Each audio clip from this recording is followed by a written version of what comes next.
بسم اللہ الرحمن الرحیم۔ السلام علیکم۔ روزانہ واقعات سننے کے لیے اس چینل کو سبسکرائب کریں۔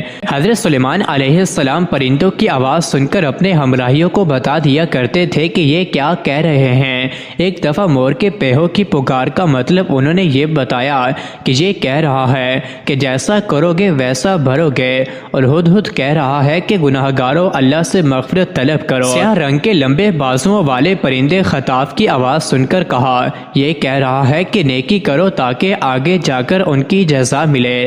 قمری یہ تسبیح پڑھ رہی ہے سبحان ربی الاعلیٰ۔ چیل خبردار کر رہی ہے کہ رب کے سوا ہر چیز فانی ہے۔ تیتر کہہ رہا ہے کہ جو خاموش رہا فائدے میں رہا۔ مرغ کہہ رہا ہے کہ غافلو خدا کو یاد کرو۔ گدھ انسان کو متنبع کر رہا ہے کہ اے انسان تو کتنا زندہ رہ لے گا، تیرا انجام موت ہی ہے۔ اور مینڈک کہہ رہا ہے کہ سبحان ربی القدس۔ ایک مرتبہ حضرت سلیمان علیہ السلام کے عہد میں کچھ عرصے تک بارش نہ ہوئی، کھیتیاں جلنے لگیں، نہریں خشک ہو گئیں۔ حضرت سلیمان علیہ السلام نماز کے لیے اپنی امت کے ہمراہ باہر میدان کی طرف نکلے۔ اتنے میں ایک چیونٹی نظر آئی جو الٹی لیٹی ہوئی تھی، آسمان کی طرف پاؤں اٹھائے اللہ تعالی سے التجا کر رہی تھی کہ ہم تیری ادنا مخلوق ہیں اور تیری نظر کرم کے سوالی ہیں، اگر بارش نہ ہوئی تو ہم سب ہلاک ہو جائیں گے۔ اے ہمارے رب، ہمیں بیچارگی کی ہلاکت سے بچا لے۔ رہیف و نزار بیچارگی و بے بسی میں ڈوبی آواز حضرت سلیمان علیہ السلام تک پہنچی تو آپ علیہ السلام نے اپنی امت سے فرمایا کہ واپس چلو، ہمارے اس مسئلے کو اس کمزور ترین مخلوق نے حل کر دیا ہے۔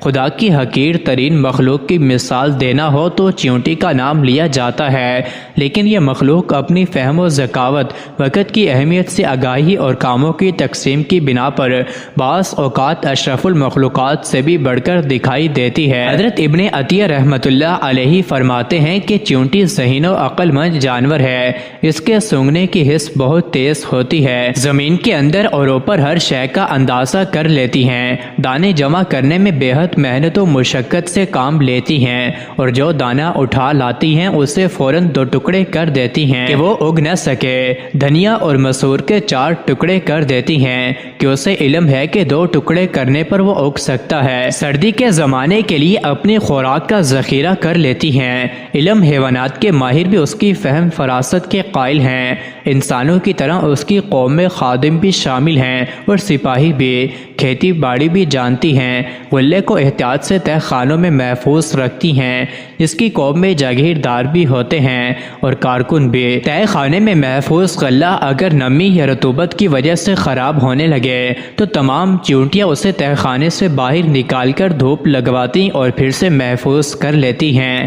مزید ایسے ہی ویڈیوز کے لیے چینل کو ضرور سبسکرائب کریں۔